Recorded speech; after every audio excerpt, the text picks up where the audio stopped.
కోమటిరెడ్డి వెంకటరెడ్డి గారిని కానీ ఏమైనా కలుస్తారండి? చిరంజీవి గారికి మేము ఆల్రెడీ కబురు అమ్మటం జరిగిందండి. మేము కూడా ఫెడరేషన్ వచ్చి కలుస్తామని. వారు ముందు ఛాంబర్తో చర్చలు జరపండి, కాని పక్షంలో అప్పుడు నేను ఎంటర్ అవుతానని చెప్పారు. వారు ఆ మాటకి కట్టుబడి ఉన్నారు.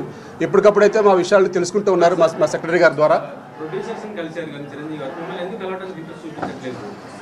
అంటే ఆల్రెడీ వాళ్ళు చెప్పొచ్చారు. ఇక్కడ మేము కూడా ఇప్పటికప్పుడు మా సెక్రటరీ గారితో వారు ఇక్కడ ఏం జరుగుతుంది ఎలా అని చెప్పారు. వారు కూడా ఒకటే చెప్పారు, వారికి కూడా ఛాంబర్లో కూర్చొని వారితో మాట్లాడి మీరు సమస్య పరిష్కరించండి 2-3 రోజుల్లో, కానప్పుడు మాకు చెప్పమని చెప్పారు. ఆ విధంగానే మాకు ఎప్పటికప్పుడు వారు కూడా మా సమాచారం అడుగుతున్నారు. మాకు చెప్తా ఉన్నాం, టచ్లో ఉన్నాం.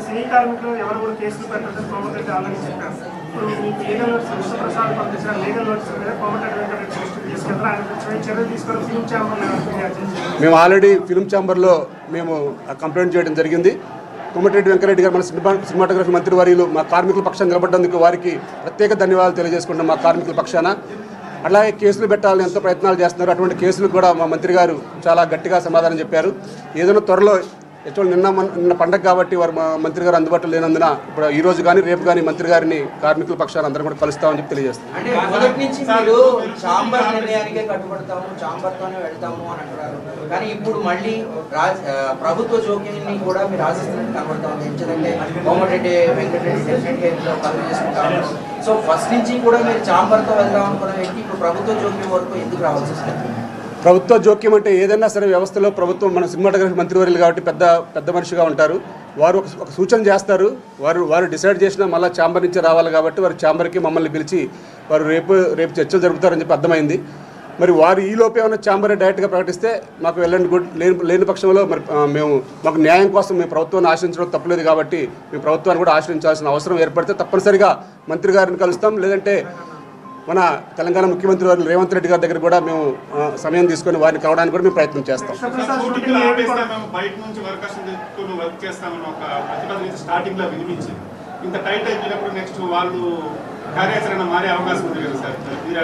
సార్ ఒకటి మన అగ్రిమెంట్లోనే ఉంటుంది, మన దగ్గర లేనప్పుడు బయట నుంచి కార్మికులు తెచ్చుకోవచ్చు అని. మరి అటువంటి తెచ్చుకునే అవకాశం ఉంటే వారు తెచ్చుకుంటారా లేదని నాకు తెలియదు. మేమైతే మాత్రం సంఘటితంగా ఉంటాం. ఏ ఒక్కరు కూడా విధులకు హాజరు కారు. మాకు న్యాయం జరిగేంత వరకు మ్యాక్సిమం 50% వారు వచ్చారని భావిస్తున్నాం. ఇంకా 50% కూడా చర్చలు జరిగితే ఈజీగా అయిపోతుందని భావిస్తున్నాం.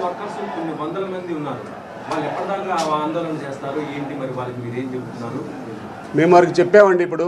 ఎందుకంటే ఆ 4 సూత్రాలు ఏమన్నాయో మరి ఒప్పుకోవాలా ఒప్పుకోవద్దా ఒక మాట అందరూ అడగడం జరిగింది. వారు ఎటువంటి పక్షంలో ఒప్పుకునే పని లేదన్నారు. అదే మాట ఇప్పుడు మరి వారి చర్చలు కానీ పిలిస్తే వారికి చెప్తాం మళ్ళీ. ఎందుకంటే 4 పాయింట్ల గురించి కన్ఫ్యూజ్గా ఉందని వాళ్ళు కూడా చెప్పారు. ఇప్పుడు మేము ఒప్పుకున్నామా ఒప్పుకోలేదని రాత్రి మీరు కూడా అడిగారు. ఇప్పుడు ఏది కూడా ఏ ఒక్క పాయింట్ కూడా ఒప్పుకోవట్లేదు దాంట్లో. కాబట్టి మేమైతే యథావిధిగా పాత రూల్స్ ప్రకారం అయితేనే అది కూడా వేతనాలు పెంచితే 13 యూనిట్లకు సమానంగా వేతనాలు పెంచితేనే మేము విధులకు హాజరవుతాం. ఆ పర్సంటేజ్ విధానంలో కనుక మేము 30% అన్నమాట వాస్తవం. కానీ 30% కూడా వాళ్ళు 15%, 5% అన్నారు. మేము 20%, 10% అని చెప్పాము. ఆ మధ్యలో వాళ్ళు కనుక పిలిచి ఒక న్యాయబద్ధంగా కనుక మాకు చెప్తే మాత్రం వెంటనే మేము షూటింగ్ వెళ్ళడానికి కూడా సిద్ధంగా ఉన్నాం. అప్పుడు దాకా ఉంటారండి. ఇప్పుడు వారితో కూడా మాట్లాడి మరి ఎలా చేద్దాం ఏం చేద్దాం అని చెప్పేసి ఈ రోజు రేపు కనుక లేకపోతే ఇక నెక్స్ట్ ఇక ఛాంబర్నే మాట్లాడిస్తాం. ఛాంబర్ దగ్గర న్యాయం జరిగేంత వరకు నెక్స్ట్ ఏం చేయాలనేది అక్కడే ఆలోచన చేస్తాం.